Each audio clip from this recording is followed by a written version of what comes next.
प्रभु यीशु के सामर्थ्य नाम में आप सबको जय मसीह की। Praise the Lord. प्रभु के पवित्र नाम की महिमा हो। सुंदर दिन के लिए कि परमेश्वर पिता ने एक और नया दिन हमारे जीवन में जोड़ा है। मेरे साथ पहला कुरिन्थी 15 अध्याय वचन 58 निकालिएगा। यहाँ इस प्रकार से लिखा है, इसलिए हे मेरे प्रिय भाइयों, दृढ़ और अटल रहो और प्रभु के काम में सर्वदा बढ़ते जाओ, क्योंकि यह जानते हो कि तुम्हारा परिश्रम प्रभु में व्यर्थ नहीं है। Praise the Lord, hallelujah. परमेश्वर के लोगों, बाइबल का परमेश्वर हमें सिखाता है कि हम प्रतिदिन परमेश्वर के काम में बढ़ते रहें, और ये जो बढ़ना है वो निरंतर होना चाहिए, प्रतिदिन होना चाहिए, प्रतिक्षण होना चाहिए। ऐसा नहीं कि हम कुछ दिन तक प्रभु के साथ रहे और उसके बाद फिर हमारे हृदय में, हमारे आत्मिक जीवन में ठंडापन हो जाए। कई बार जब परमेश्वर मेरे जीवन में, आपके जीवन में चमत्कार करता है तो हमारा हृदय आनंद से भर जाता है, हम अति उत्साहित हो जाते हैं और अच्छे अच्छे गवाहियों को हम प्रभु की कलीसिया में प्रकट करते हैं, दोस्तों को, मित्रों को, सबको प्रभु के बारे में बताने की कोशिश करते हैं। पर जब जीवन में दुख हो, जब तकलीफ और पीड़ा और परेशानी हो, उस समय पर हमारा चेहरा थोड़ा सा डाउन हो जाता है, चेहरा उतर सा जाता है और लगता है कि प्रभु मैं तो आपके आज्ञा में हूँ, प्रभु मैं तो आपके साथ चलता हूँ, फिर मेरे जीवन में तकलीफ और पीड़ाएं क्यों। परमेश्वर के लोगों, प्रभु का जो अनुग्रह का जीवन है, जो यीशु का जो जीवन है जिसे उसने मुझे और आपको दिया है, वो एक ऐसा जीवन है जैसे अगर आपने कभी ईसीजी करवाया होगा तो उसमें अप डाउन रहता है, उसके ग्राफ को देखिएगा। जीवन बिल्कुल वैसे ही है। जीवन में उतार और चढ़ाव आएंगे। प्रभु यीशु मसीह ने कहा, 2 बुद्धिमान के विषय में उसने दृष्टांत कहा था और कहा कि आंधिया तूफान उस घर पर लगे, पर जिसकी नींव चट्टान पर थी वो टिका रहा। यदि आपका नींव अगर यीशु मसीह है, आप टिके रहेंगे, आप विपत्ति के बीच में खड़े रहेंगे, स्थिर रहेंगे। हालेलुया। परमेश्वर आपके साथ रहेगा। हन्ना के जीवन को देखिए, उसके घर में कितनी विपत्तियां थी। शादी हुआ, सब कुछ बढ़िया था, और उसके शादी के कुछ साल के बाद उसके फैमिली लाइफ में परेशानी शुरू हुई। अंततः उसको मालूम चल गया कि मैं बांझ हूँ और मेरा पति जो है भला चंगा है। उसके पति ने सौतन को ले आया, दूसरी पत्नी ले आया, उससे बच्चे हो गए। अब इसका तो दिल टूटना तय था। परंतु क्या वो परमेश्वर के भवन में जाना उसने बंद किया? नहीं।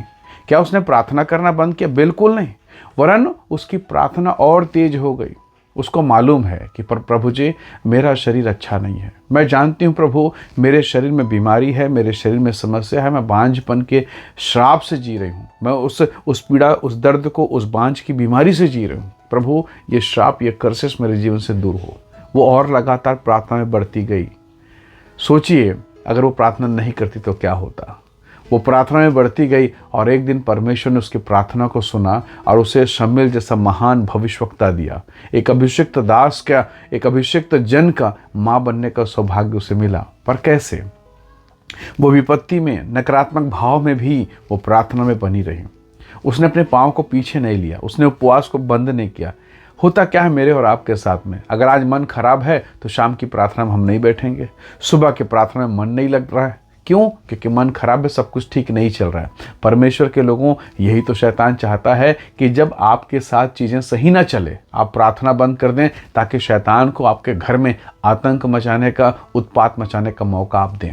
नहीं, ऐसे दशा में हमको और अधिक प्रार्थना करना चाहिए। Hallelujah, praise the Lord. परमेश्वर के लोगों, हन्ना के जीवन को देखिए, वो लगातार प्रार्थना में रही, परमेश्वर ने उसे प्रतिफल दिया। एलीशिबा, जकरिया, उनके जीवन को देखिए, बुढ़ापे की अवस्था में आ गए, पर क्या प्रभु जी आप संतान नहीं दे रहे हैं, इसलिए क्या उन्होंने प्रार्थना बंद किया? बिल्कुल नहीं। वो प्रभु के काम में लगातार बढ़ते रहे। परमेश्वर के लोगों, यदि आज आप बढ़ रहे हैं ना, तो संसार ना देखे, शायद कोई आपके मूल्य को ना समझे, कोई आपके आंसू की कदर ना करे, परंतु सर्वशक्तिमान परमेश्वर आपके आंसू को जानता है, वो देखता है और वो उसका प्रतिफल देगा। इसलिए प्रभु के प्रेम में बने रहें, लगातार प्रार्थना करते रहें और ज़्यादा प्रार्थना करें। हालेलुया। एक धावक, एक दौड़ने वाला, जब उसके शरीर में दर्द होता, जब वो दौड़ता और शरीर में दर्द और पीड़ाएं होती है, तो वो दौड़ना बंद नहीं करता, वो और दौड़ता है, और एक समय के बाद में वो दर्द बंद हो जाता है और वो विजेता बनता है। हालेलुया।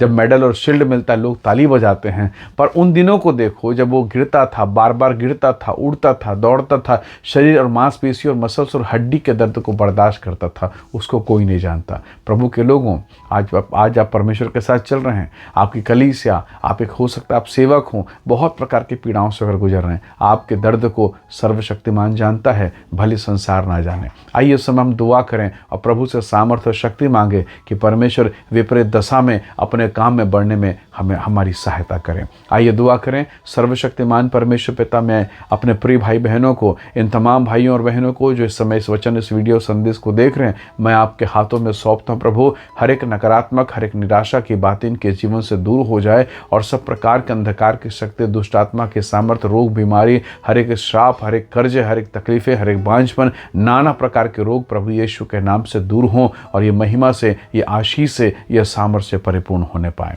पिता धन्यवाद, आपने प्रार्थना को सुना, प्रभु यीशु के सामर्थी नाम से मांगते हैं, आमीन आमीन। प्रभु आप सबको बहुत आशीष दे। जय मसीह की। Praise the Lord.